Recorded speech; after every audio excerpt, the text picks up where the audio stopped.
మొదటిగా కొన్ని మాటలు మనం ధ్యానించుకుందాం. అన్నయ్య గారు కూడా గృహం దగ్గర ఉన్నారు, వారు కూడా త్వరగా వస్తున్నారు కనుక కొన్ని విలువైన మాటలను మనం ధ్యానించుకుందాం. దయచేసి ఇంకా ఎవరైతే అవనస్తులు కుటుంబ సభ్యులు ఇంకా ఎవరైతే ఇంటి దగ్గర ఉన్నారో దయచేసి త్వరగా రావాలని ప్రేమపూర్వకంగా తెలియజేసుకుంటా ఉన్నాను. తల ఉంచినట్లయితే చిన్న ప్రార్థన చేసుకుందాం. మహాపరిశుద్ధుడా, మహోన్నతుడా, మహాగరుడా, మా ప్రియపరలోక తండ్రి, ప్రేమ కలిగిన దేవ, దయగలిగిన దేవ, మీకు వేలాది స్తుతులు స్తోత్రాలు.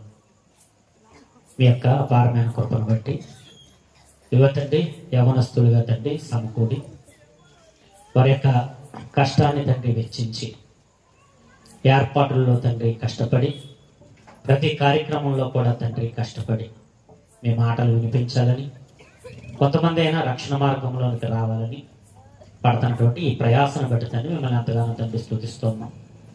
కష్టపడిన యువతండి వారి యొక్క కష్టాన్ని వెచ్చించిన ప్రతి ఒక్క కుటుంబాన్ని, ప్రతి ఒక్క సహోదరుణ్ణి, ప్రతి ఒక్క సహోదరిని దీవించండి, ఆశీర్వదించండి. మీ దాసుడిగా తండ్రి కొన్ని మాటలు చెప్పడానికి నిలబడి ఉండగా తండ్రి నా నోటికి తండ్రి మీరే తోడుగా ఉండమని యేసుక్రీస్తు వారి యొక్క ప్రశస్తమైన నామమున తండ్రి, ఆమేన్. క్రీస్తునందు ప్రియమైనటువంటి సహోదరి సహోదరులందరికీ మరొకసారి నా యొక్క శుభాలు తెలియజేస్తా ఉన్నాను. క్లుప్తంగా కొన్ని విషయాలను ఆలోచించే ప్రయత్నం చేద్దాం.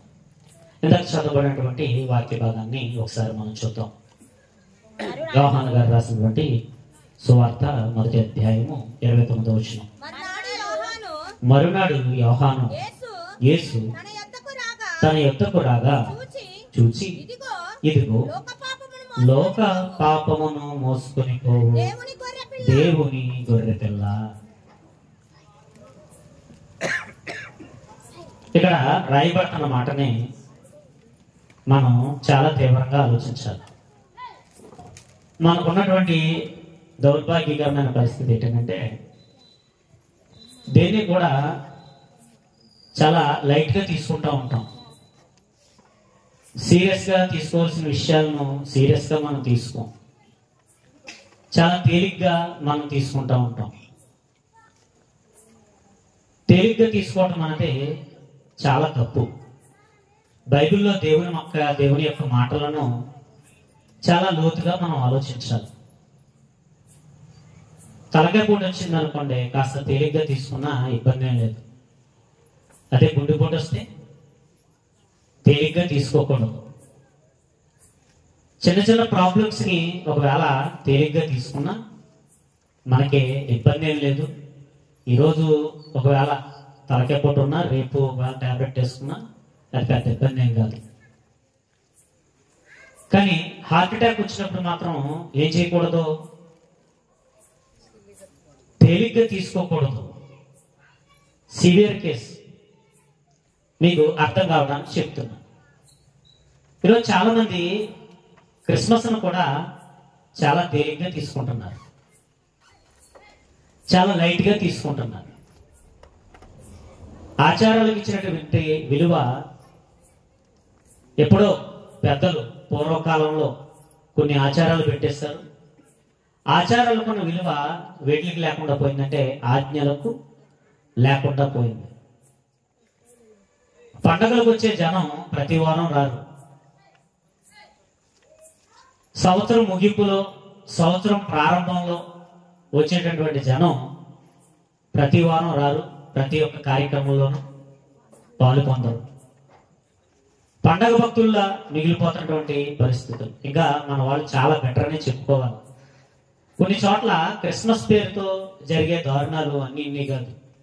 క్రిస్మస్ రోజు నాడే తాగుతారు, క్రిస్మస్ రోజు నాడే చిందులు వేస్తారు, క్రిస్మస్ రోజు నాడే డ్యాన్సులు వేస్తూ యేసుక్రీస్తు వారు పుట్టారని ఏమిటి ఇంకా సినిమా సాంగ్స్ వేస్తూ ఇష్టానుసారంగా ప్రవర్తించేటువంటి భయంకరమైనటువంటి పరిస్థితులు బయట ఎన్నో వాతావరణాలు మనం చూస్తూ ఉన్నాం. దేవుడి యొక్క కృపను బట్టి అటువంటి పరిస్థితి దేవుడి దయ వల్ల మనకి లేదు. కాస్తో కోస్తో భయం కలిగిన వారు ఉన్నారు కాబట్టి. కానీ ఇంకాస్త సీరియస్నెస్గా మనం ఆలోచించాలి. అసలు యేసుక్రీస్తు వారు ఎందుకు వచ్చారు? ఆయన రాకలో ఉన్నటువంటి పరమార్థం ఏంటన్నదే మనం కాస్త తీవ్రంగా ఆలోచిస్తే మనం మారు మనసు పొందడానికి ఒక అవకాశం ఉంటుంది. ఈరోజు మారు మనసు లేకపోవడానికి కలిగిన ప్రధానమైన కారణం ఏంటంటే, మతంలో కొనసాగడానికి కలిగిన ప్రధానమైన కారణం ఏంటంటే, దేవుడి యొక్క వాక్యాలను తీవ్రముగా లోతుగా ఆలోచించలేని పరిస్థితులు. చాలా లోతుల్లోనికి వెళ్ళి మనం బైబిల్ని బాగా పరిశీలించాలి. పరిశీలించినప్పుడు ఆ దేవుడి యొక్క విలువ ఏంటో మనకు అర్థమవుతుంది. ఇక్కడ రాయబడుతున్నటువంటి మాటను మనం ఆలోచిస్తే, మరునాడు యోహాను యేసు తన యొద్దకు రాగా చూచి, ఇదిగో లోక పాపమును మోసుకొని పోవు దేవుని గొర్రెపిల్ల అన్నాడు. యేసుక్రీస్తు వారు ఎందుకు వచ్చారు అనుకుంటున్నారు? ఆయన భూమి మీదకి ఎందుకు వచ్చారు? అందులో ఒక కారణాన్ని మాత్రమే ఈరోజు మనం ఆలోచిస్తున్నాం.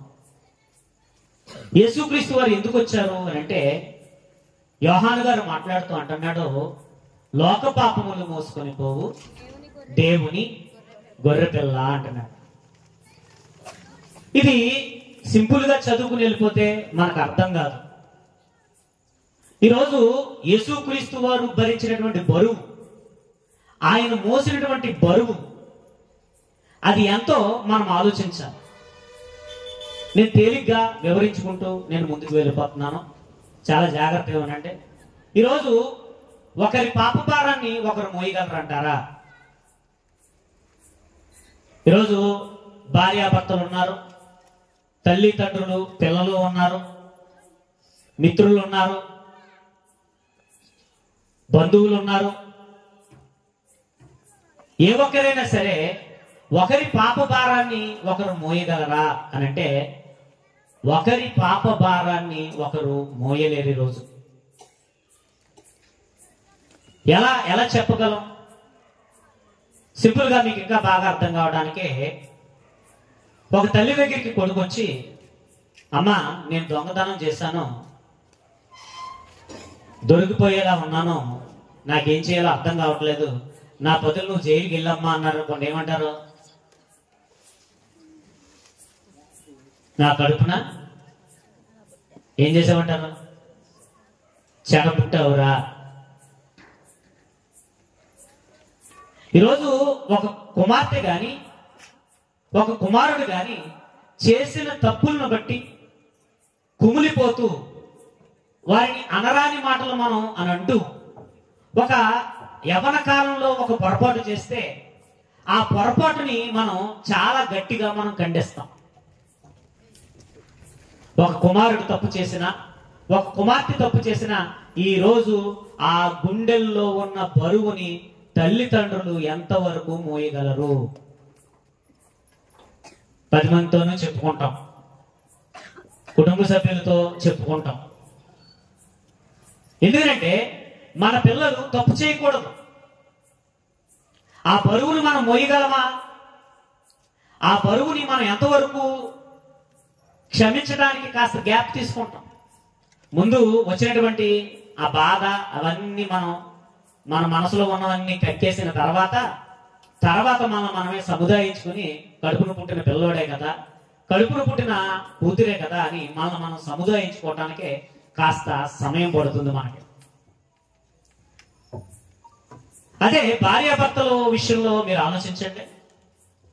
ఒక భార్య పొరపాటు చేస్తే, ఒక భర్త పొరపాటు చేస్తే, ఆ పొరపాటుని మనం ఎంతవరకు మనం జీర్ణించుకోగలం? ఆ బరువుని, ఆ పెయిన్ని మనం ఎంతవరకు మనం మోయగలం?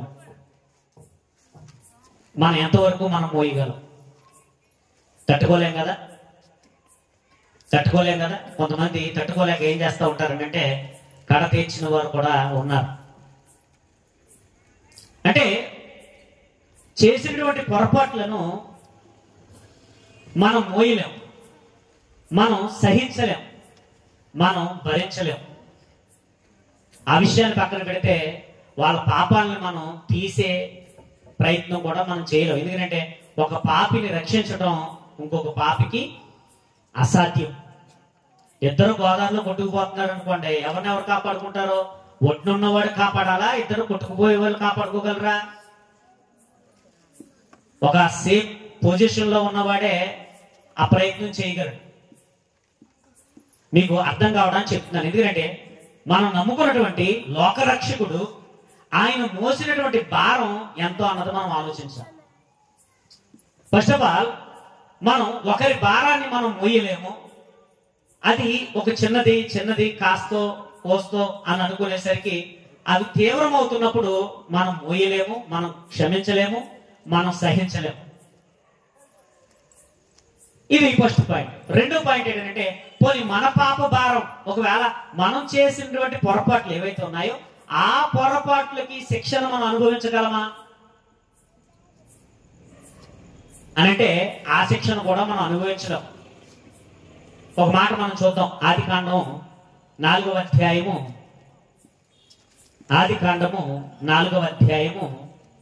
13వ వచనం ఒకసారి మనం చూద్దాం. అందుకు కయ్యేను నా దోష శిక్ష నేను భరించలేనంత గొప్పది. జాగ్రత్తగా విందాం. ఫస్ట్ పాయింట్ విన్నారు, రెండో పాయింట్ మీరు వింటున్నారు. చివరికి వెళ్ళే కొలిది యేసుక్రీస్తు వారు ఎంత బరువును మోసాడు మన కొరకు అన్నది మనకు అర్థం కావాలి. కయ్యను ఏం చేశాడమ్మా? కయ్యను ఏం చేశాడు? తన తమ్ముడైనటువంటి హేబేలుని చంపాడు.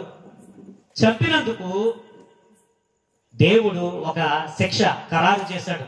నువ్వు దేశ దిమ్మరవై తిరుగుతావు, నువ్వు బ్రతుకు దినములన్నింటినీ కూడా ఆయన శపించినప్పుడు ఆయన ఒక మాట అంటున్నాడు. ఏమనంటే, నా దోష శిక్ష నేనేం చేయలేను. నిజంగానండి, ఊహ తెలిసిన నాటి నుండి ఎన్ని తప్పులు చేస్తుంటామండి, ఎన్ని పొరపాట్లు చేస్తుంటాం.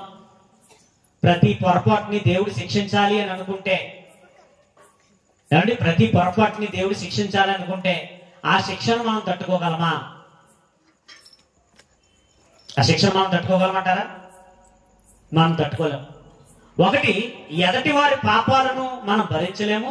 ఇంకోటి అంటే, పాపాన్ని తీసే శక్తి మనకు లేదు. ఎందుకంటే మన రక్తంలో కూడా ఏం మిళితమైపోయి ఉంది? పాపం మిళితమైపోయి ఉంది. ఈ మిళితమైపోయినటువంటి ఈ పాపం, ఆ రక్తంలో మిళితమైపోయినటువంటి ఈ యొక్క అపవిత్రత ఏదైతే ఉందో, ఈ అపవిత్రత వలన ఒక మనిషిని మనం రక్షించలేము. ఎందుకంటే ఒక మనిషిని రక్షించడానికి ఒక పవిత్రమైనటువంటి రక్తము మాత్రమే మనిషిని ఏం చేయగలదు? ప్రపంచములో పాపము లేనటువంటి ఏకైక రక్తం ఎవరిదే? ఊహలలో గాని, క్రియలలో గాని, పరోక్షంగా గాని, ప్రత్యక్షంగా గాని, బాహ్యంగా గాని, అంతరంగికంగా గాని ఎటువంటి పాపము చేయనటువంటి ఏమండి దేవుడు, సంపూర్ణ మానవుడు, సంపూర్ణమైనటువంటి దేవుడు ఎవరో? యేసుక్రీస్తు వారు. ఆయన సంపూర్ణమైనటువంటి దేవుడు, అలాగే ప్లస్ సంపూర్ణమైనటువంటి మానవుడు. ఆయన సంపూర్ణమైనటువంటి దేవుడు అయినప్పటికీ ఆయన మానవుడిగా, సంపూర్ణమైన మానవుడిగా ఎటువంటి పాపము కూడా చేయకుండా నీ కొరకు నా కొరకు బ్రతికాడంటే అది చిన్న విషయం కాదు. ఈ భూమి మీదకి వచ్చిన తర్వాత ఒకటి, మనము ఇతరుల పాపాలను మనం తీయలేము, అలాగే వాళ్ళ యొక్క పాపాలను మనం భరించలేం. ఈరోజు ఒక వ్యక్తితో మనం ఎందుకు మాట్లాడడం? అతనికి నాకేమొచ్చింది ఈ మధ్యలో? ఒకప్పుడు దోస్తీగా ఉంటాం, ఏమండి, మా మంచి ఫ్రెండ్స్ కింద ఉంటాం. మధ్యలో ఏమొస్తుందో తెలియదు. వచ్చిన తర్వాత ఏం చేస్తాం? అరే ఇప్పుడు దాకా క్లోజ్ గా ఉన్నారు కదరా, ఏమైపోయింది అనుకుంటే మధ్యలో ఏదో చిన్న డిస్టర్బెన్స్, ఏదో పాపం ఎవరో తప్పు చేశారు. ఆ తప్పు చేసిన వెంటనే ఏం జరిగింది? చిన్న తప్పుని మనం సహించలేమా? చిన్న తప్పుని మనం భరించలేమా? మాట్లాడడం. ఆయనకి నాకేం లేవు మాటలు లేవు, మా తోటి వాళ్ళకి నాకేం లేవు మాటలు లేవు. ఎందుకు మాటలు లేవు అంటే, ఒక చిన్న మిస్టేక్ ని మనం మొయ్యలేం, మన గుండెల్లో మనం మొయ్యలేం. ఇట్టే తేలిపోతాం అంతే. మనం ఇట్టే తేలిపోతాం. బంధాలను ఇట్టే వదిలేసుకుంటాం మనం. అప్పుడు దాకా జరిగిన ఫ్రెండ్షిప్ ఇట్టే వదిలేసుకుంటారు. అప్పుడు దాకా తోటికోళ్ళలాగా అరే భలే ఉన్నారా, ఒకే కొడుకును పుట్టినటువంటి అక్క చెల్లెల్లా ఉన్నారా అని 1 నెల 2 నెలలు అయ్యేసరికి వచ్చేస్తుంది. వీళ్ళకి 3 నెలలకి ఏంటి? గొడవ, రగడ. తోటి కోడలు కాస్త ఏమైపోతారంటే తోటి కొడవలు అయిపోతారు. కోడలు కాదు, ఎవరో కొడవలు, ఆయుధాలు, చాలా పదునైన ఆయుధాలు. ఏమండి, రూతు లాంటి వాళ్ళు అయితే పర్వాలేదు, దేవునికి స్తోత్రం. అంటే చిన్న చిన్న విషయాలను మనం భరించలేక బంధాలను దూరం చేసుకుంటున్నాం. తోటికోడలు సహించుకోలేరు, అన్నదమ్ములు సహించుకోలేరు, తల్లి బిడ్డలు సహించుకోలేరు. కొంతమంది మమకారం చంపుకోలేక ఏం చేస్తూ ఉంటారంటే కొంతవరకు సహిస్తూ ఉంటారు. సహించే కొలిది ఒకవేళ ఏమైనా జరుగుతూ ఉంటే అంటే మనం ఆ బరువుని మనం మోయలేకపోతున్నాం. అయితే ఇక్కడ కయ్యను ఏమంటున్నాడు అంటే, నా దోష శిక్ష ఏమంటున్నాడు, నేను భరించలేనంత గొప్పది. అంటే పాపం యొక్క శిక్షను ఎవరు మోయలేకపోతున్నారో ఒక మనిషి మోయలేడు. ఈరోజు ఒకవేళ దేవుడు ఊహ తెలిసిన నాటి నుండి చేసినటువంటి తప్పులకి శిక్షలు వేయాలి అని అనుకుంటే ఆ యొక్క శిక్ష ప్రతిఫలాన్ని మనం ఎంతవరకు మనం మోయగలం? యేసుక్రీస్తు వారు ఎందుకు వచ్చాడో మనకు అర్థం కావాలి. ఆ సిలువ బరువు ఏంటో మనకు అర్థం కావాలి. ఆ సిలువ బరువు ఇంకా మనకు అర్థం కావాలంటే ఒక మంచి మాట మనకు కనబడుతుంది, చూద్దాం ఒకసారి. ఆ మాట ఏంటంటే యెషయా గ్రంథము 24వ అధ్యాయము, యెషయా గ్రంథము 24వ అధ్యాయము 19 నుంచి ఒకసారి మనం చూద్దాం. భూమి బొత్తిగా బద్దలైపోవచ్చున్నది, భూమి కేవలము తునకలైపోవచ్చున్నది, భూమి బహుగా దద్దరిల్లుచున్నది, భూమి మత్తుని వలె కేవలము తూలుచున్నది, పాకవలే ఇటు అటు ఊగుచున్నది, దాని అపరాధము దాని మీద భారముగా ఉన్నది, అది పడి ఇకను లేవదు. ఈరోజు భూమి మీద ఉన్నటువంటి మనుషుల గురించి చెప్తున్నాడు. ఇక్కడ పాపాన్ని ఎవరు మోయలేకపోతున్నారట? ఎవరు మోయలేకపోతున్నారండి? భూమి మీద ఉన్నటువంటి ప్రజలను మీరు ఆలోచించండి. భూమి మీద మనం ఉన్నాం కదా, భూమి మీద మనం ఎంత కొలుతుంటామంటాం? భూమి మీద త్రాసు మీద ధూళి లాంటి వారు అన్నాడు దేవుడు. ఈ భూమి మీద మనుషుల గురించి చెబుతూ త్రాసు మీద ధూళి లాంటి వారు అన్నారు. అంటే భూమి మీద మనం దుమ్ము లాంటి వాళ్ళం. ఎవరో మనుషులం. కొంతమంది మాట్లాడుతూ భూదేవికి ఏముందట? ఓర్పు ఉందట. భూదేవికి ఏముంది? సహనం ఉందని కొంతమంది మాట్లాడతారు. దేవుడు చెప్తున్నాడు భూమి భరించలేకపోతుందంట. ఏంటి? ఎవరు చేసే పాపాలు? జంతువులు చేస్తున్నాయండి పాపాలు?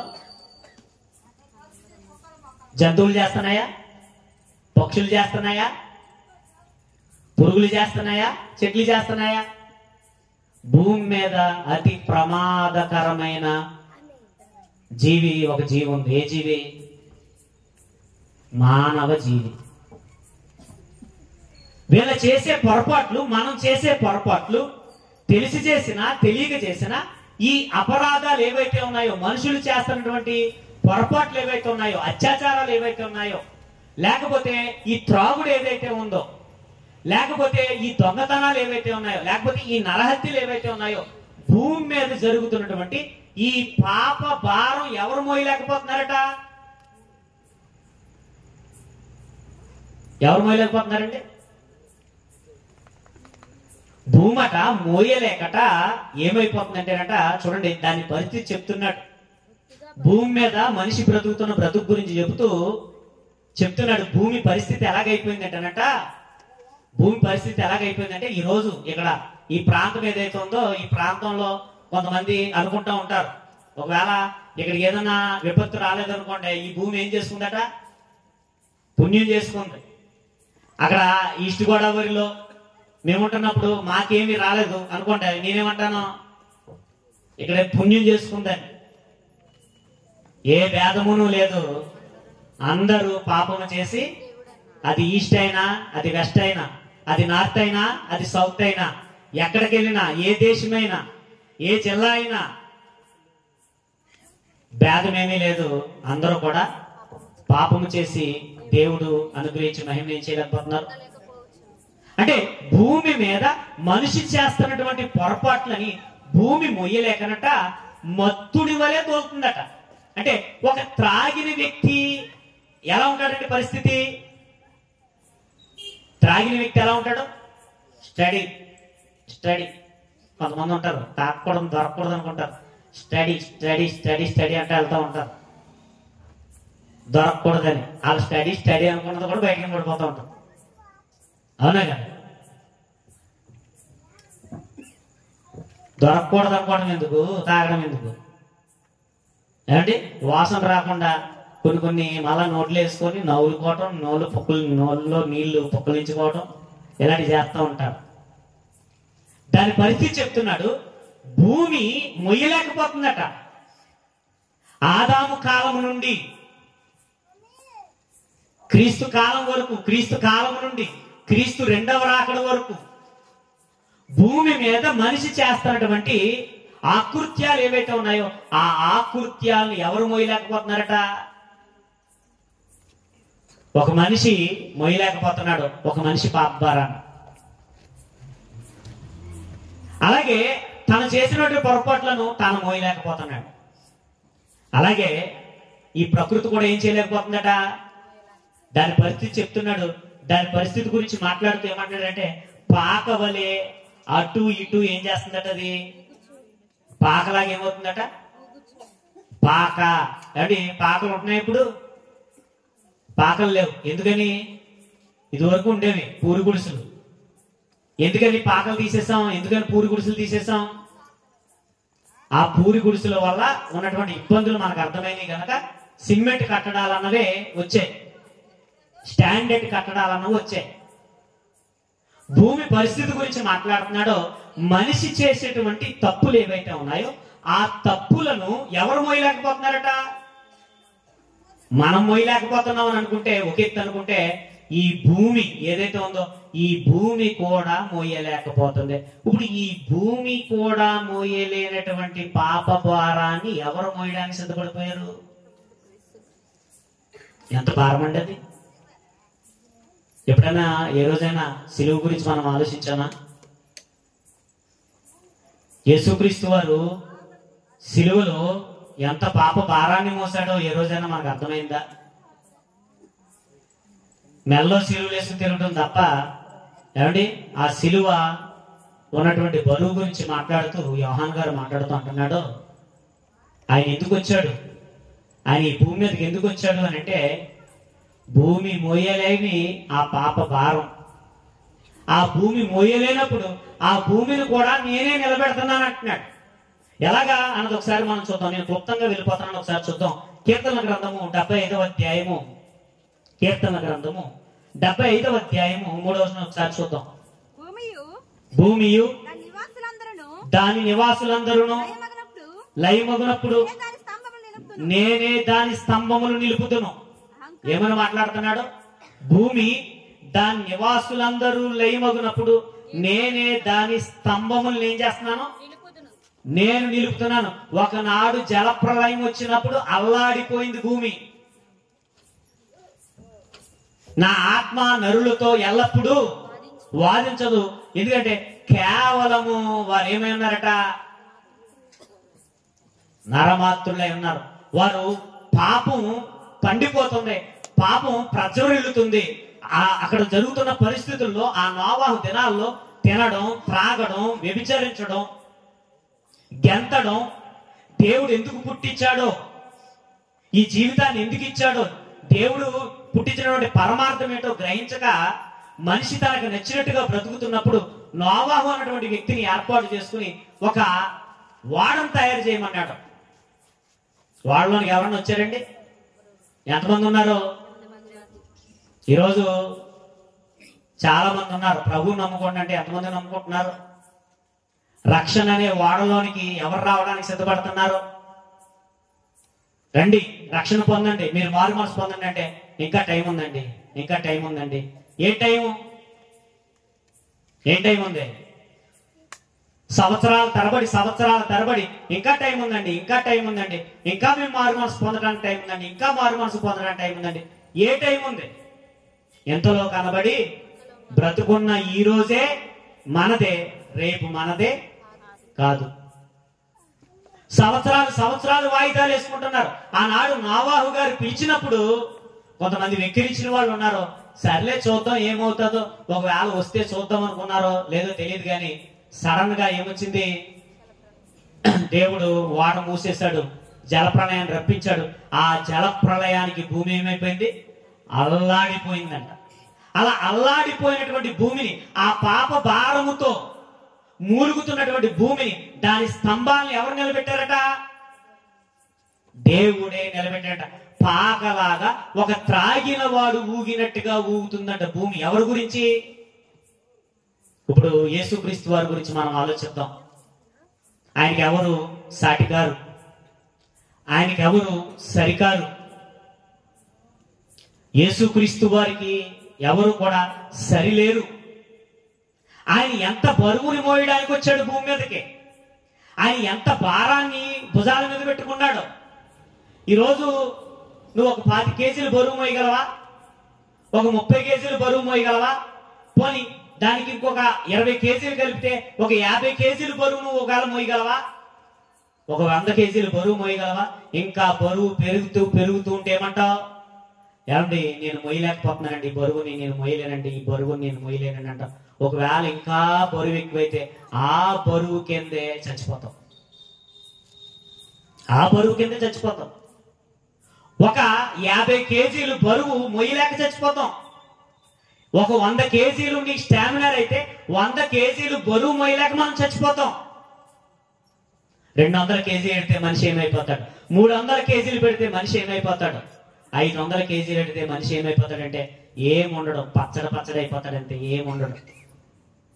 కానీ ఈ భూమి మోయలేనటువంటి ఆ పాప భారాన్ని ఎవరు మోయడానికి వచ్చారట?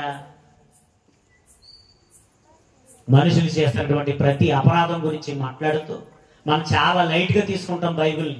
అందుకే మనకు మారు మనసు ఉండదు. ఆయన త్యాగం విలువ మనకు అర్థం కాదు. ఆయన పుట్టినప్పుడే ఆయన త్యాగం గురించి రాయించాడు. చాలా మంది పుట్టినరోజు నాడు చావుకోవడం ఏంటంటే అంటారు. కానీ యేసుక్రీస్తు వారు పుట్టినప్పుడే ఒక ప్రవచనాన్ని గురించి చెప్పారు. ఏమని చెప్పారు? లోక రక్షకుడు. ఆయన కొన్నటువంటి పేరేంటి? తన ప్రజలను వారి పాపం నుండి ఆయన ఏం చేస్తాడు? విమోచిస్తాడు. అంటే ఆయన పుట్టినప్పుడే ఒక ప్రవచనం. ఆయన పుట్టినప్పుడు పుట్టినరోజు గురించి మాట్లాడతలేదు, చావు గురించి మాట్లాడుతున్నాడు. ఇదిగో శుభవర్తమానం. ఏంటి శుభవర్తమానం? లోక రక్షకుడు మీ కొరకు పుట్టి ఉన్నాడు. ఆయన పుట్టినప్పుడు ఆయన చావు గురించి మాట్లాడుతున్నాడు. ఆయన పుట్టినప్పుడు ఆయన చావు గురించి మాట్లాడుతున్నాడు. లోక రక్షకుడు మీ కొరకు పుట్టి ఉన్నాడు. లోక రక్షకుడు మీ కొరకు పుట్టి ఉన్నాడు. లోక రక్షకుడు మీ కొరకు పుట్టి ఉన్నాడు.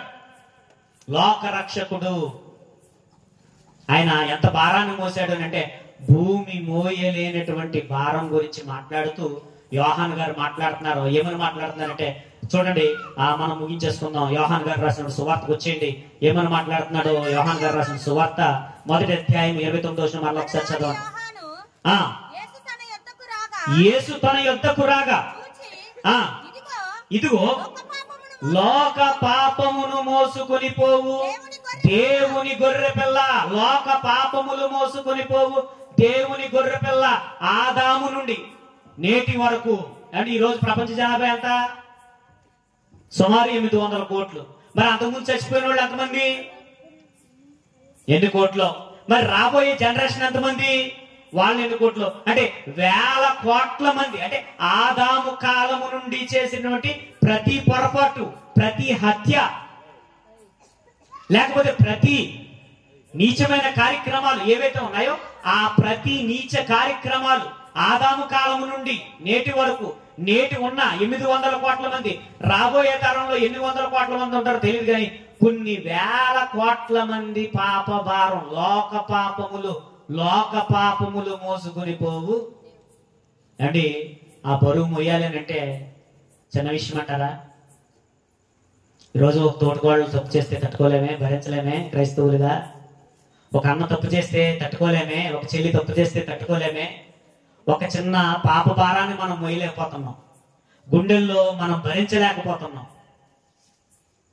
మనం సంబంధాలు మనం తెంచుకుంటున్నాం, మన బంధుత్వాలు మనం తెంచుకుంటున్నాం, కన్న పేగులను మనం తెంచుకుంటున్నాం. మన ఒక ఆయన ఏం చేశాడంటే తన కూతురు తన మాట వినలేదని తన కూతురుని తన చేతులతో ఏం చేసేసాడు, చంపేశాడు. ఆ భారాన్ని భరించలేక. చిన్నప్పటి నుంచి పెంచడం చేత కాదు, గాలి కుదిలేస్తారు, ఎదిగిన తర్వాత చంపేస్తారు. ఇది న్యాయం. ఈరోజు చిన్నప్పటి నుంచి మొక్కగా ఉన్నప్పుడు పెంచడం చేత కాదు, ఎదిగిన తర్వాత చంపేస్తానంట. ఎదిగిన తర్వాత కుమారుని చంపేస్తానంట. చిన్నప్పటి నుంచి మొక్కగా ఉన్నప్పుడు సక్రమంగా పెంచడం చేత కాదు. ఏమండి, ఎదిగిన తర్వాత బంధాలను బంధుత్వాలను మనం దూరం చేసుకుంటా ఉంటాం, భరించలేకపోతున్నాం. చిన్న చిన్న పొరపాట్లు, పెద్ద పెద్ద పొరపాట్లను మనం భరించలేకపోతున్నాం. కానీ యేసుక్రీస్తు వారి ప్రేమ ఎంత గొప్పదో మనం ఆలోచించాలి. ఆయన ఎంత ప్రేమమయుడో మనం ఆలోచించాలి. నీ కొరకు నా కొరకు ఆయన ఎంత సాహసించాడో మనకు అర్థం కావాలి. ఆయన 100% గాడ్, అలాగే 100% మ్యాన్. సంపూర్ణమైనటువంటి దేవుడు సంపూర్ణమైనటువంటి మానవుడిగా భూమి మీదకి వచ్చాడు. నీ కొరకు నా కొరకు చిన్న పొరపాటు ఊహలలో కూడా చిన్న పొరపాటు లేకుండా బ్రతికి తన పవిత్రమైన రక్తముతో మానవాళి పాపాలను తీయటానికి ఎంత సాహసమైన నిర్ణయం తీసుకున్నాడు ఆయన. ఎంత సాహసం. మనం చాలా తేలిగ్గా తీసుకుంటామండి వచనాలని, చాలా తేలిగ్గా తీసుకుంటాం. ఆయన పుట్టుకను చాలా తేలిగ్గా తీసుకుంటాం, ఆయన మరణాన్ని చాలా తేలిగ్గా తీసుకుంటాం. మనం లోతుల్లోనికి వెళ్ళి ఆలోచిస్తే భూమి మోయలేకపోతుంటే ఆ పాప భారాన్ని నేనే మోస్తానని తన భుజముల మీద ఆయన సిలువను ఎత్తుకొని ఆయన ప్రారంభించాడు. ఆదాము కాలము నుండి చేసినటువంటి పొరపాట్లు నేటి వరకు, రాబోయే తరం వరకు, ప్రతి తరం వరకు ఉన్నటువంటి పాప భారాన్ని ఎవరు మోసారట? మీకు అర్థమవుతుందా? నేను చెప్పే విషయాలు మీకు అర్థమవుతుందా? చిన్న పొరపాట్లను మనం సహించలేకపోతున్నామే, భరించలేకపోతున్నామే. దాన్ని తీసే శక్తి మనకు ఎలాగా లేదు. ఎందుకంటే మనము కూడా తెలుసో తెలియకో చాలా పొరపాట్లు చేసాం. ఈ అపవిత్రమైన రక్తముతో ఇంకో మనిషిని మనం రక్షించలేం. అందుకే ఒక మంచి మాట అంటాడు చూడండి. ఆ మాటలో ఏముంటది అంటే కీర్తన గ్రంథం 49వ అధ్యాయం 7వ వచనం చూడండి ఒకసారి. కీర్తన గ్రంథము 49వ అధ్యాయము 7వ వచనం. ఎవడును ఏ విధము చేతనైనను తన సహోదరుని విమోచింపలేడు. వాడు కుళ్ళు చూడక నిత్యము బ్రతుకున్నట్లు ప్రాయశ్చిత్తము చేయగలవాడు ఎవడునో లేడు. తన సహోదరున్నట ఎవడు ఏ విధము చేతనైనా కూడా ఏం చేయలేడట. ఒకటి భరించలేం, నెక్స్ట్ విమోచించడం మన వల్ల కాదు. ఎందుకంటే ప్రతి మనిషి రక్తము ఏమైపోయింది, మలినమైపోయింది పాపంతో. ఒక మనిషి రక్షించలేడు. భార్య తన భర్తను రక్షించలేదు, భర్త తన భార్యను రక్షించలేడు, తండ్రి తన బిడ్డలను రక్షించలేడు. ఎందుకంటే మనిషి చేసిన పొరపాట్ల నిమిత్తం ఒక పవిత్రమైన రక్తము చిందించాలి. పాత నిబంధనలో బలికి సాదృశ్యం యేసుక్రీస్తు వారికి సాదృశ్యంగా మనకు కనబడతా ఉంటుంది. ఇక్కడ మనం ఒక లోతుగా మనం ఆలోచించాలి. ఎంత లోతుగా మనం ఆలోచించాలంటే, ఎంత డీప్ గా మనం ఆలోచించాలంటే, భూమి భరించలేనటువంటి భారాన్ని ఎవరు మోసారట? నువ్వు ఎంత బరువు మోస్తావు? ఒక 20 కేజీలు మోస్తావా? ఇంకో 10 కేజీలు పెడితే, ఇంకో 10 కేజీలు పెడితే, ఇంకో 10 కేజీలు పెడితే ఏమైపోతావు? యేసుక్రీస్తు వారు సిలువలో అల్లాడిపోయాడే. ఆయన కొరడాలతో కొడతా ఉంటే, దేహమంతా చీలిపోతా ఉంటే, ఆయన నడవలేక నడుస్తూ ఉంటుంటే ఆ సిలువ భారం ఈ రోజు త్రాగే వాడికి అర్థమవుతుందా? ఈరోజు ప్రభువుని నమ్ముకున్నామని చెప్పుకుని ఆయన సిలువ భారాన్ని ఎవరైనా ఆలోచించే వాళ్ళు ఎవరైనా ఉన్నారా? ఇదే క్రిస్మస్ ని వేదికగా చేసుకుని పాపం మీద పాపం చేసేవాళ్ళు ఎంతోమంది ఉన్నారు. ఇదే క్రిస్మస్ ని వేదికగా చేసుకుని వాళ్ళకి నచ్చినట్టు డ్యాన్సులు వేస్తూ, ఏమిటి సినిమా పాటలు పెట్టుకుంటూ ఎవరు చేస్తున్నారు ఈ పనులన్నీ? అసలు యేసుక్రీస్తు వారు ఎందుకు పుట్టాడు? ఆయన త్రాగడానికి పుట్టాడా? ఆయన తినడానికి పుట్టాడా? ఆయన పండగ చేసుకోవడానికి పుట్టాడా? మనం మారు మనసు పొందడానికే కదండి భూమి మీదకి వచ్చాడు ఆయన. ఈరోజు మారు మనసు పొందకుండా మనం ఎంతకాలం మనం ఎన్ని క్రిస్మస్లు చేస్తే అర్థం ఉంది చెప్పండి? మనం మారు మనసు పొందకుండా, ఆయన భరించినటువంటి పాప భారాన్ని మనం ఆలోచించకుండా, నీ కొరకు నా కొరకు ఆయన ఎంత త్యాగం చేశాడో మనం ఆలోచించకుండా, జీవితాల్లో మార్పు లేకుండా ఇదే జీవితం కొనసాగుతూ ఉంటే ఆయన పుట్టుకకు, ఈ భూమి మీద పుట్టుకకు ఏమన్నా మనకు అర్థమవుతుందా? భూమి మొయ్యలేకపోతుంది. భూమి ఏం మోస్తుంది? పర్వతాలను మోస్తుంది, నదులను మోస్తుంది, సముద్రాలను మోస్తుంది, చెట్లను మోస్తుంది, అన్నిటిని మోస్తుంది. ఎంతో బరువు నుండి మోస్తున్నటువంటి భూమి ఏం మోయలేకపోతుందట. అందుకనే ఈ భూమి గురించే కాదు, ఈ భూమే కాదట బాధపడతాంట. రోమిల్ రాసిన పత్రికలో మాట్లాడతాడు చూడండి. రోమిల్ రాసిన పత్రిక 8వ అధ్యాయము 22వ వచనం చూద్దాం ఒకసారి. రోమిల్ రాసిన పత్రిక 8వ అధ్యాయము 22వ వచనం చూద్దాం. సృష్టి యావత్తు ఇది వరకు ఏకగ్రీవముగా మూలుగుచు ప్రసవ వేదన పడుచున్నదని ఎరుగుదము. సృష్టి యావత్తు, భూమి ఒక్కటే కదట, మనిషి చేస్తున్నటువంటి ఆకృత్యాలు ఏవైతే ఉన్నాయో, మనిషి చేస్తున్నటువంటి ఈ పాప కార్యాలు ఏవైతే ఉన్నాయో, సృష్టి యావత్తు మూలుగుచు ప్రసవ వేదన పడుతుందట. మూలుగుచు ప్రసవ వేదన. ప్రసవ వేదన ఎవరికమ్మా? ప్రసవ వేదన ఎవరికే? ప్రసవ వేదన మనకే కదట. ఎవరికట? సూర్యుడు తట్టుకోలేకపోతున్నాడట, చంద్రుడు తట్టుకోలేకపోతున్నాడట, ఈ గ్రహాలు తట్టుకోలేకపోతున్నాయట, నక్షత్రాలు కూడా ఏం చేయలేకపోతున్నాయి. ఈ స్పేస్ ఏదైతే ఉందో, ఈ అంతులేని విశ్వం ఏదైతే ఉందో, ఈ అంతులేని విశ్వం అంతా కూడా తట్టుకోలేకపోతున్నాడు. ఎవరు చేస్తున్నటువంటి పాపాలకే? ఏమండి, ఈ భూమే అనుకుంటున్నాం, భూమే కదట. సూర్యుడు, చంద్రుడు, గ్రహాలు, కోటాను కోట్ల నక్షత్రాలు, ఈ విశ్వం, ఈ స్పేస్ అంతా కూడా తట్టుకోలేకపోతుందట. ఎవరు చేస్తున్నటువంటి పాపాలను? ఈ మనిషి చేస్తున్నటువంటి ఆకృత్యాలను తట్టుకోలేక విలవిలలాడిపోతుందట. ఈ సృష్టి ప్రసవ వేదన పడుతుందట ప్రతిరోజు కూడా. ఈ సృష్టి భరించలేనటువంటి పాప భారాన్ని మోయడానికి వచ్చాడనంటే ఆయన ఎంత త్యాగం చేయడానికి ఈ భూమి మీదకి వచ్చాడు. ఎప్పుడైనా ఆలోచించవా? అదే తాగుడు, అదే గొడవలు, అదే పాత బ్రతుకు. దేవుడు మనం మారు మనసు పొందాలని దేవుడు భూమి మీదకి వస్తే మన పాప భారాన్ని తీసివేసి, మన పాపాన్ని తీసివేసి మల్లె పువ్వులా మార్చడానికి, స్వచ్ఛమైన తెల్లని మనసు మనకి ఇవ్వడానికి ఆయనకు వస్తే, ఆయన పవిత్ర జీవితానికి మనకి ఇవ్వడానికి వచ్చాడు. మన పాప భారాన్ని ఆయన తీసుకోవడానికి వచ్చాడు. ఆయన ఎంతో విలవిలలాడిపోయాడే సిలువలో. సృష్టి భరించలేనటువంటి భారాన్ని ఆయన సిలువలో మోస్తూ, లోక పాపములు మోసుకొని పోవు దేవుని గొర్రె పిల్ల యేసుక్రీస్తు వారు ఎందుకు వచ్చాడు? ఎందుకు వచ్చాడండి యేసుక్రీస్తు వారు? పండగలు చేసుకోవడానికి, తినడానికి, త్రాగడానికి, గెంతులేయడానికి, మాకు ఒక దేవుడు ఉన్నాడని చెప్పుకోవడానికి కాదు, మనం మారు మనసు పొందడానికి వచ్చాడైనా. మారు మనసు పొందడానికి వచ్చాడు. ఆ సిలువ వేదన మనకు అర్థమైందా?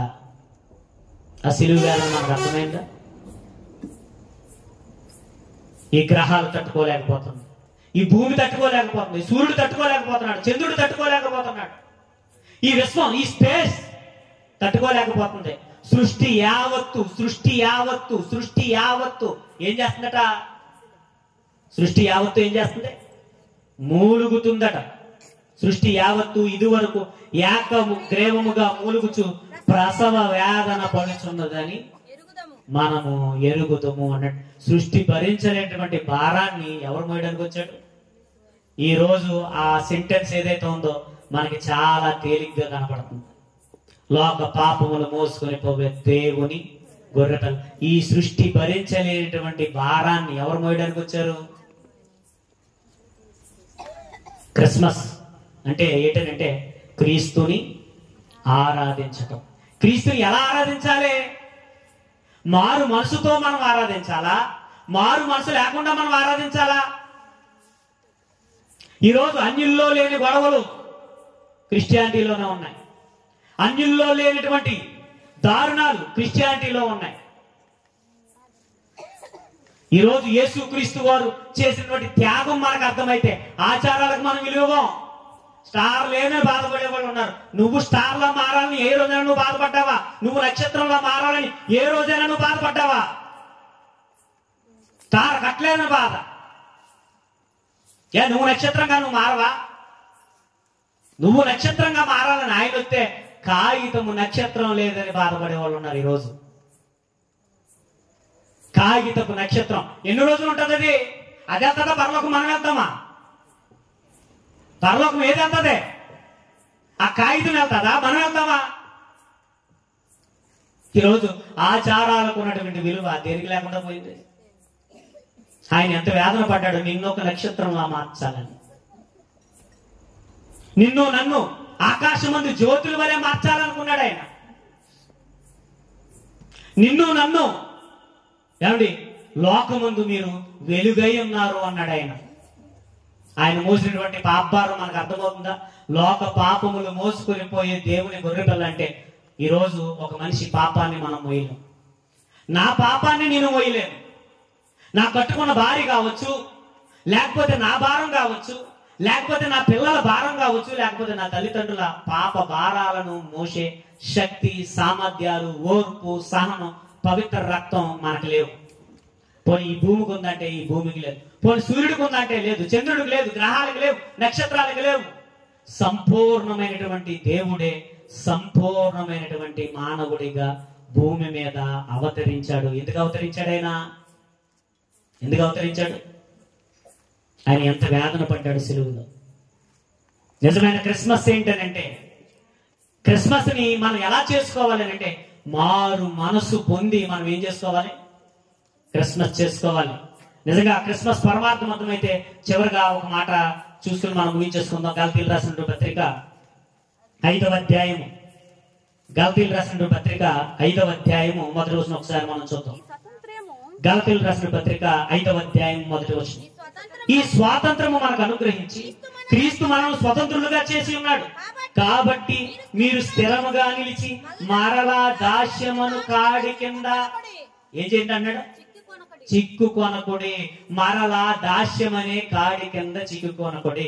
క్రీస్తు జీవిత పరమార్థం అర్థమైన వారు, ఆయన భూమి మీదకి ఆయన వచ్చినటువంటి పరమార్థం అర్థమైన వారికి చెప్తున్నాడు, నేను ఎంత బరువు మోసానో మీకు అర్థం కావట్లేదు. భూమి మోయలేకపోతుంది. తాగిన వాడి వల్ల అది తూలిపోతుంది. ఈ సృష్టి మోయలేకపోతుంది. ఈ సూర్యుడు, గ్రహాలు, నక్షత్రాలు, ఈ విశ్వం, స్పేస్ ఏది కూడా మోయలేకపోతుంది. మోయలేనటువంటి భారాన్ని ఎవరు మోయడానికి వచ్చారట? నీ కొరకు నా కొరకు ఆయన సిలువలో నలిగిపోయాడట. నలిగిపోయాడు. నీ కొరకు నా కొరకు నలిగిపోయినటువంటి యేసుక్రీస్తు వారికి ఏమండి మనం ఏమి ఇవ్వగలం? నీ కొరకు నా కొరకు నలిగిపోయినటువంటి యేసుక్రీస్తు వారికి మనం ఏం చేయగలం? చెప్తున్నాడు. ఏమని చెప్తున్నాడు తెలుసా? ఏం చెయ్యొద్దు, నేను మీ పాప భారాన్ని మోసాను కదా. ఒకప్పుడు మీ భారాన్ని ప్రయాసపడి భారం మోయిస్తున్న సమస్త జనులారా నా ఎత్తుకు రండి, నేను మీకు విశ్రాంతిని ఇస్తాను అన్నాడు కదా. చెప్తున్నాడు. ఆయన ఒకటే అడుగుతున్నాడు. ఏమడుగుతున్నాడు తెలుసా? ఏమడుగుతున్నాడు తెలుసా? మరలా పాపం అనే దాస్యం కింద ఏం చేద్దాం అంటున్నాడు.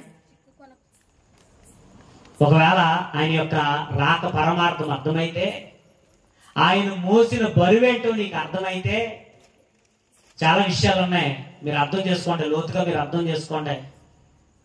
ఆయన వచ్చిన పరమార్థం మనకు అర్థమైతే మరలా ఏం చేయమట? ఆయన ఎంత బరువు మోసాడు నీ కొరకు నా కొరకు? ఎంత బరువు మోసాడు చెప్పండి. అర్థమవుతుందా? అర్థం కాకపోతే 100 కేజీలు ఇంటికి వెళ్ళాక ఎత్తికెత్తేసుకోండి. చచ్చిపోతాం, అక్కడే చచ్చిపోతాం. చచ్చిపోయాక అర్థమవుతుంది, బతుకుండగా అర్థమవుతుంది కొంతమందికి. శక్తిని మట్టి పనులు కొన్ని మట్టి పనులకు అర్థం కాకపోతే కొన్ని మొక్కలు ఎలుగుతున్నాయి, దేవునికి స్తోత్రం. కొన్ని మొక్కలు ఎలగట్లేదేమో, ఇంకేం చేయలేం. ఆయన రాక ఎందుకనంటే లోక పాపాలను మోయడానికి వచ్చాడు, మన పాపాలను తీసివేయడానికి వచ్చాడు, మనల్ని విమోచించడానికి వచ్చాడు, మనల్ని రక్షించడానికి వచ్చాడు. మనకి మన మరణం ఏదైతే ఉందో ఆయన మరణాన్ని జయించి మనల్ని మరణాన్ని జయించడానికి వచ్చాడు. ఆయన మృత్యువును జయించి మహిమ దేహముతో ఎలాగైతే వెళ్ళాడో మనల్ని మహిమ దేహముతో తీసుకువెళ్ళడానికి వచ్చాడు. ఆయన జీవిత పరమార్థం మనకు అర్థమైతే, ఆయన వచ్చింది ఏంటో మనకు అర్థమైతే, మన జీవితంలో ఏ రోజు పాపం చేయడానికి బాప్తిసం తీసుకున్న వాళ్ళు ఎట్టి పరిస్థితుల్లోనూ సాహసం చేయరండి. ఆయన ఎంత గౌరవం మోసాడండి. ఒక తల్లి ఎంత వేదన పడుతుందో ఈ భూమి అంత వేదన పడుతుంది. ఈ సృష్టి ప్రసవ వేదన పడుతుంది. అలాంటి ప్రసవ వేదన, సృష్టి యావత్తు పడే ప్రసవ వేదన ఏమన్నాడు తెలుసా? మీరు ఒక్కసారి అలాగంటే నేను సీల్లోకి వస్తాను, నేను మోస్తాను, నా ప్రజల పాప భారాన్ని నేను మోస్తాను, వాళ్ళని నేను వదులుకోను. వాళ్ళు తప్పులు చేశారు, నేను వదులుకోను. వాళ్ళ పాపాలు చేశారు, నేను వదులుకోను. ఏ విధంగా అయినా వాళ్ళని సరి చేస్తాను. వాళ్ళ పాప భారాన్ని నేను మోస్తాను. నేను మోసి నా యొక్క త్యాగం అర్థమయ్యి నా పిల్లలు మరలా నిలబడతారని, నా పిల్లలు మరలా పరిశుద్ధులుగా పవిత్రులుగా ఉంటారని ఆయన అంత వేదన పడి అంత సిలువ భారాన్ని మోస్తే ఈరోజు ఆ సిలువ విలువ ఎవరికి అర్థం కావట్లేదు? క్రైస్తవులుగా మనకు అర్థం కావట్లేదు. అందుకేనండి ఎక్కడ లేని పాపాలు ఎక్కడ ఉంటున్నాయంటే జీవము గల దేవుని నమ్ముకున్న వారే చేస్తున్నారు. ఏకగ్రీవంగా మూలుగుతుంది. చెప్తున్నాడు ఆయన రాక పరమార్థం మనకు అర్థమైతే అంటున్నాడు, మరలా ఏం చేయద్దు అంటున్నాడు, మరలా ఏం చేస్తున్నారట? సిలువను మరలా సిలువేస్తున్నారట.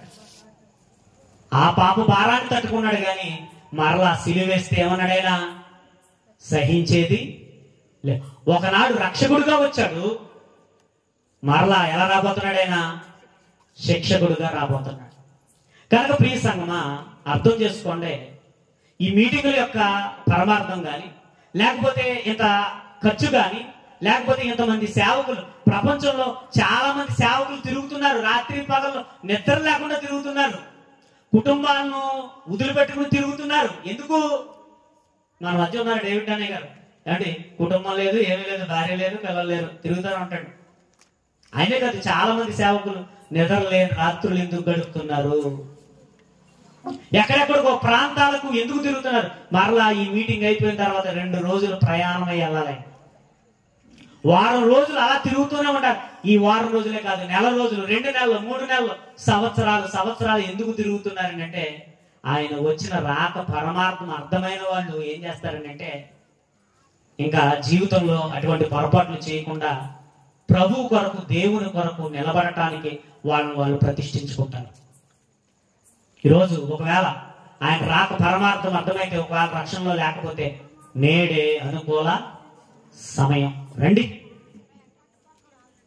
గత జీవితాన్ని విడిచిపెడతానని దేవుడికి మాట ఇవ్వండి. ఒకవేళ ఆయన వేదన నీకు అర్థమైతే, కోట్ల మంది తల్లులు పడలేనటువంటి ప్రసవ వేదన, కోటాను కోట్ల నక్షత్ర రాసులు పడలేనటువంటి ప్రసవ వేదన ఎవరు పడడానికి వచ్చారు?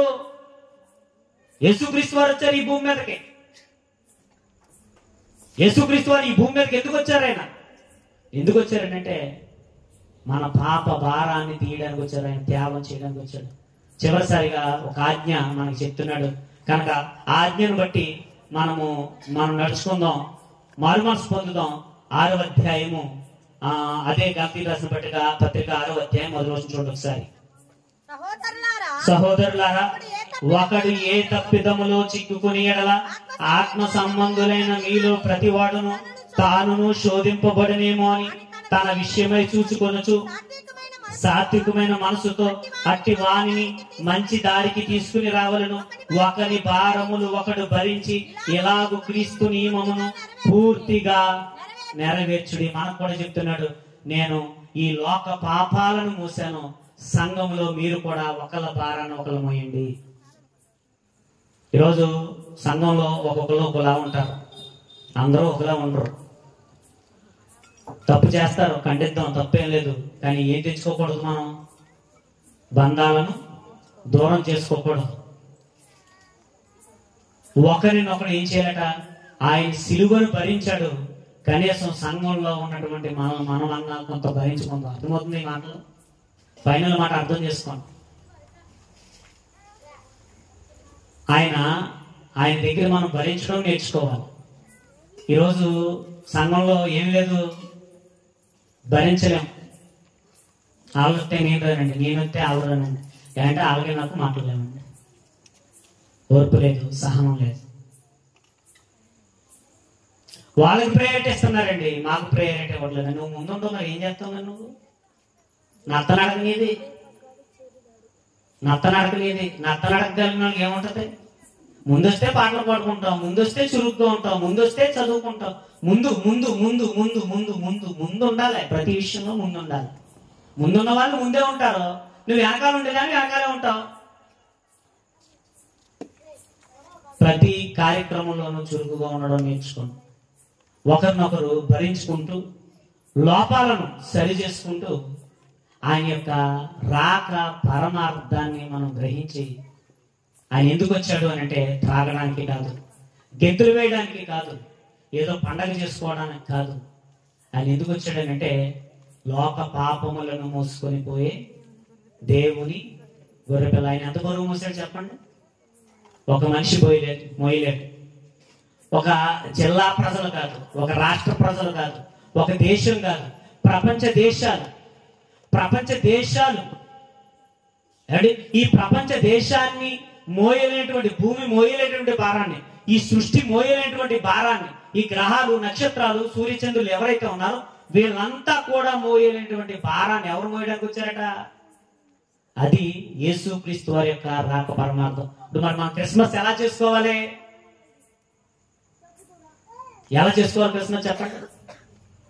కొత్త బట్టలు కొనుక్కున్నది మాత్రాన క్రిస్మస్ అయిపోతుంది. ఇంటికి రంగులు వేసుకుంటే క్రిస్మస్ అయిపోతుంది. మళ్ళీ అంటారు, పాస్టర్ గారు రంగులు వేసుకోవద్దు అన్నారండి. రంగులు వేసుకోండి, బాగా వేసుకోండి, ఇబ్బంది ఏం లేదు. మారు మనసు కలిగి ఉన్నాడు. అది కట్టుకోవద్దు అన్నారు, ఇది అది కాదు. ఇంకెంతకాలం మట్టి బుర్రలో ఉంటాం? 3 సంవత్సరాల నుంచి వాక్యం ఏంటన్నా ఇంకా మట్టి బుర్రలో ఎంతకాలం ఉంటాం? ఎప్పుడు మనం మారు మనసు పొందుతాం? ఎప్పుడు లోతుల్లోనికి మనం వెళ్తాం? చిన్నప్పుడు పిల్లలకి చాక్లెట్లు ఇస్తాం. ఎందుకని? స్కూల్కి వెళ్ళడానికి, కాలేజీకి వెళ్ళి అమ్మ చాక్లెట్ అని అడుగుతాడా? చాలా అసహ్యంగా ఉంటుంది. ఇలా చాక్లెట్ల కోసం విడిచి జనం ఉన్నారు. ఇంకా నువ్వు చిన్నపిల్లడివే. ఇంకెప్పుడు లోతుల్లోకి నువ్వు వెళ్తావు? లోతుల్లోనికి వెళితే ఆయన వచ్చిన రాక పరమార్థం మనకు అర్థమైతే మన జీవితాలు ఏమవుతాయి? ఆయన మారు మనసు పొందడానికి ఈ భూమి మీదకి వచ్చాం. ఇంకా చాలా సందర్భాలు ఉన్నాయి, క్రిస్మస్ సందర్భాలు. ఇవన్నీ కూడా ఒకటిగా ఆలోచించుకుందాం. సమయాన్ని దైవ సేవలకు అప్పగిద్దాం. తల వంచండి, చిన్న ప్రార్థన చేసుకుందాం. మహాపరిశుద్ధుడ, మహోన్నతుడ, మహాగణుడ, మా ప్రియ పరలోక తండ్రి, మీ ప్రియ కుమారుడు వచ్చినటువంటి లోతు మాకు అర్థం కావట్లేదు తండ్రి. ఇదిగో తండ్రి, భూమి మోయలేనటువంటి భారాన్ని మీరు మోస్తారు. ఈ సృష్టి యావత్తు మోయలేనటువంటి భారాన్ని మీ ప్రియ కుమారుడు తండ్రి భరించారు తండ్రి. ఎంత వేదన తండ్రి మీరు సిలువలు అనుభవించారు. మా కొరకు తండ్రి ఎంత నలిగిపోయారో తండ్రి. అర్థం కాని స్థితిలో మేము ఉన్నామేమో. ఈ వర్తమానం ద్వారా తండ్రి అర్థం చేసుకుని సంపూర్ణమైనటువంటి మారు మనసులోనికి తండ్రి సంఘం అంతటిని నడిపించు.